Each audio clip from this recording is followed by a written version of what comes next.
Pag feeling mo deserve mo, bilhin mo na. Kasi hindi ka naman sasaya kapag i-add to cart mo lang. Dapat i-check out mo na yan agad-agad. Sabi ko naman sa'yo, iba yung feeling kapag nabibili mo na yung gusto mo.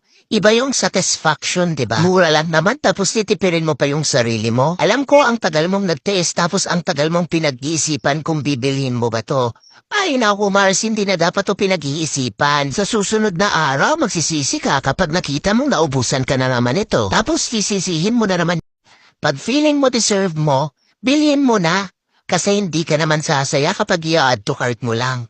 Dapat i-check out mo na yan agad-agad. Sabi ko naman sa'yo, iba yung feeling kapag nabibili mo na yung gusto mo. Iba yung satisfaction, di ba? Mura lang naman tapos titipirin mo pa yung sarili mo. Alam ko ang tagal mong nagtiis tapos ang tagal mong pinag-iisipan kung bibilhin mo ba to.